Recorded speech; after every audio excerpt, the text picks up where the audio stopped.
Reporter Dholpur.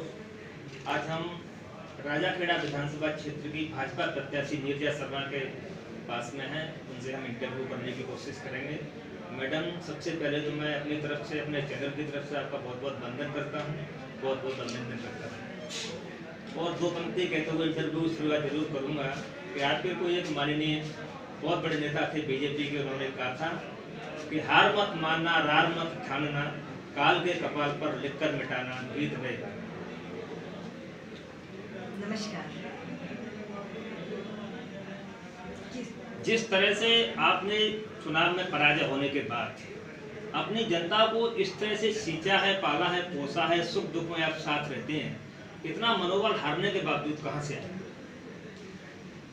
ये मैं आपको ये बताना चाहती हूँ कि हमारी बीजेपी की सरकार, हमारे माननीय प्रधानमंत्री नरेंद्र मोदी जी, वो इस किस्म की योजनाएं लेकर आए हैं जो जिनका लाभ सबसे पीछे की पंक्ति में बैठे लोगों को मिले, तो उसके लिए ही वो काम भी करते हैं माननीय मोदी जी। और डबल इंजन की सरकार है, जैसा आदेश वो हमारे सीएम साहब को देते हैं, भजन लाल जी शर्मा जी को, माननीय भजन लाल शर्मा जी को, उस तरीके से ये डबल इंजन की सरकार बहुत ही अच्छी तरीके से काम कर रही है। और जिस तरीके से हमको वहाँ से गाइडलाइन दी जाती है, उसी पर हम वो सारे काम करते हैं, क्रियान्वयन उनका करते हैं। हारने के बाद भी हमारी सरकार ने कभी हमारे ऊपर बहुत विश्वास जताया, कभी हमको ये एहसास ही नहीं होने दिया कि हम हारे हुए हैं। हम जीते हुए की तरह ही काम कर रहे हैं, क्षेत्र में जा रहे हैं, जनता के लोगों के लिए काम कर रहे हैं। जो भी जनता की समस्याएं हैं उनको हम एक एक करके निपटाते जा रहे हैं। जैसे कि बजट, हमने बजट में जो भी कुछ मांगा अपने सीएम साहब से, उन्होंने एक एक करके हर चीज़ हमको दिया, जितनी बजट में चीज़ें हमने मांगी थी।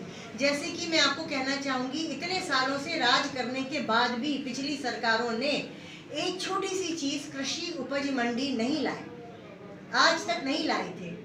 हमने अपने माननीय सीएम साहब से कहा, उनको भी लगा क्षेत्र की ज़रूरत है, क्षेत्र के विकास के लिए कृषि उपज मंडल की बहुत ज़रूरत है, और उन्होंने इसको फौरन सैंक्शन किया और इस पे काम भी शुरू हो गया। वोट चोर गड्डी चोर कार्यक्रम मैडम चल रहा है। ऐसा लग रहा है इन लोगों को कि आप लोग वोट की चोरी करने के बाद जीतते हैं। आपके प्रतिद्वंदी रहे रोहित बोरा जी से मेरी मुलाकात किसी प्रोग्राम में हो गई, तो उनसे मैंने पूछा कि वोट चोर गद्दी चोर कार्यक्रम में आप चीफ गेस्ट यहाँ आए हैं, ये वोट की चोरी होती तो आप चुनाव कैसे जीत जाते? तो आप क्या कहेंगे, वोट की चोरी हो रही है? अब जब उनको लग रहा है कि हमारी बीजेपी सरकार इतना बढ़िया कर रही है, तो उनको कोई ना कोई मुद्दा तो चाहिए उठाने के लिए फालतू, क्योंकि विकास की राजनीति तो उन्होंने कभी करी नहीं, हमेशा झूठ की राजनीति की। हमेशा उन्होंने लोगों को जाति से जाति में लड़वाया, भाइयों से भाइयों को लड़वाया, झूठे मुकदमों का डर दिखाया।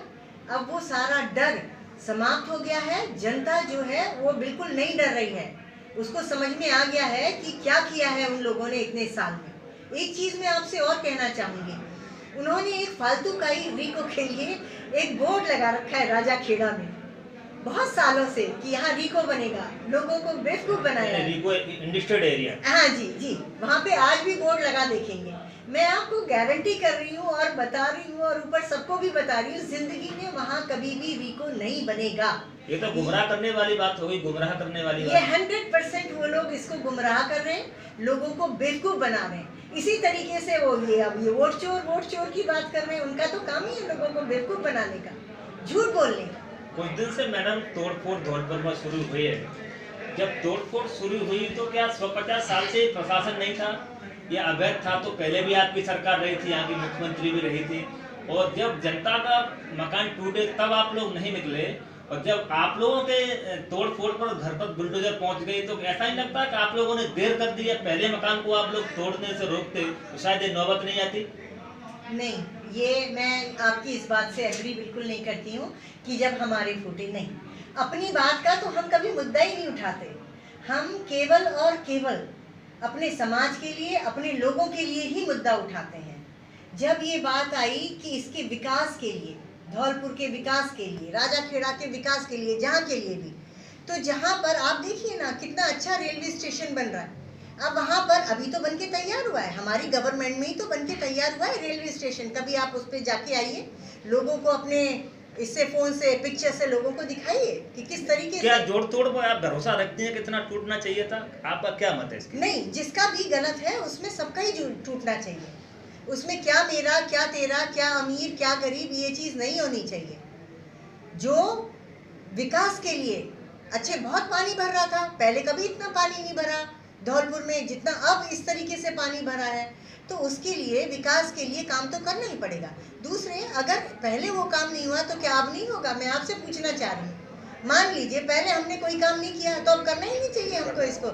इस बात का जवाब भी मैं आप लोगों से मांगना चाह रही हूँ। नहीं, हम तो, मेरा उद्देश्य कहने का ये था कि जैसे आप तो विधायक रही नहीं है, कई लोग यहाँ मंत्री भी रहे, केवल मैं आपको ही कोट नहीं कर रहा, यहाँ पर वित्त मंत्री भी रहे, आपके परिवार से भी मंत्री रहे, चलो मंत्रियों को छोड़ो मुख्यमंत्री भी रही, यहाँ पर 3 बार की मुख्यमंत्री, और उसके बावजूद आप देखिए बस स्टैंड का मैडम हाल हम लोगों ने अभी विजिट किया है, वहाँ वॉशरूम के लिए महिला बैठ नहीं सकती, वहाँ जानवर तक नहीं घुस सकते। क्या विकास है ये विकास है क्या? हाँ, आप सही कह रहे हैं।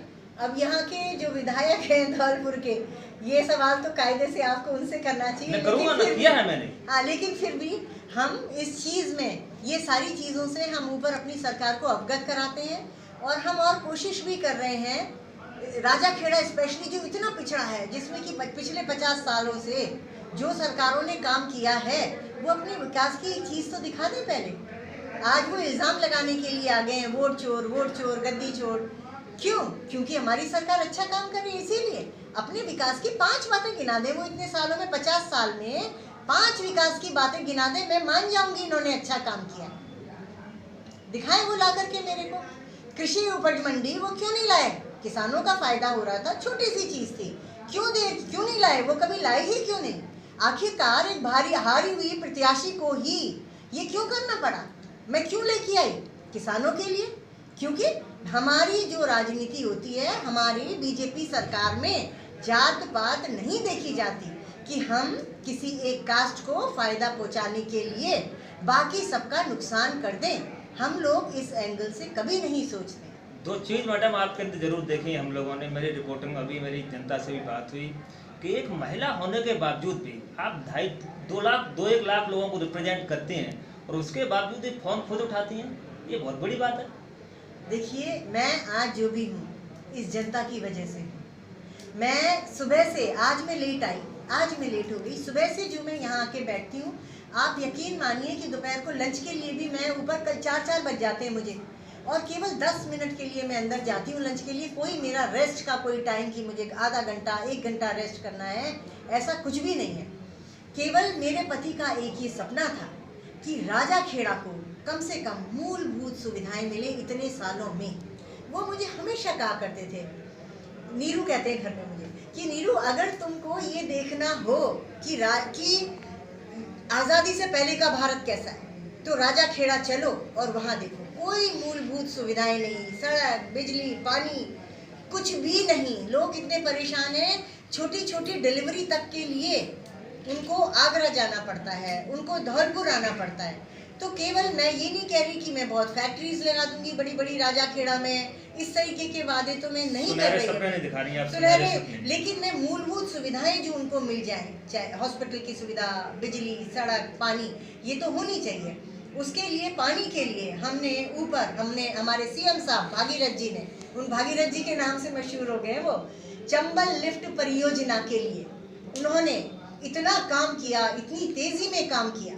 और ये जो चंबल लिफ्ट परियोजना है, ये वसुंधरा जी हमारी उनके समय पे आई हुई थी, और लेकिन बीच में जब ये कांग्रेस की सरकार आई तो इन्होंने इस काम में ढील डाल दी और इसको बहुत स्लो कर दिया। कांग्रेस वाले कह रहे हैं कि हमारा दूल्हा था वो बावर आप डलवा रही हो। ये तो आप जाके जनता से पूछिए, सब झूठ बोलने की आदत नहीं है हमारी, झूठ नहीं बोलते हम। अब हमारी भजन लाल सरकार ने चंबल लिफ्ट परियोजना पे बहुत तेजी से काम कर दिया है। मैं इन सबका सर्वे करके आ गई हूँ, गांव-गांव जाके कहाँ लाइनें हैं, और बहुत जल्द हमारे किसानों को ये पानी की सुविधा मिलने वाली है। पंचायत चुनाव में मैडम देरी क्यों हो रही है? आपकी तो सब जगह बात होती है, मुख्यमंत्री के साथ फोटो आते हैं, मंत्रियों के साथ भी आते हैं, सब बीजेपी को डर लग रहा है कि चुनाव हारने का पंचायत चुनावों में? नहीं, ऐसी कोई बात नहीं है। हाईकोर्ट ने कहा होने के बावजूद भी आपकी सरकार डिले तो है। इसलिए क्योंकि हमारी सरकार सारे चुनाव एक साथ कराना चाहती है।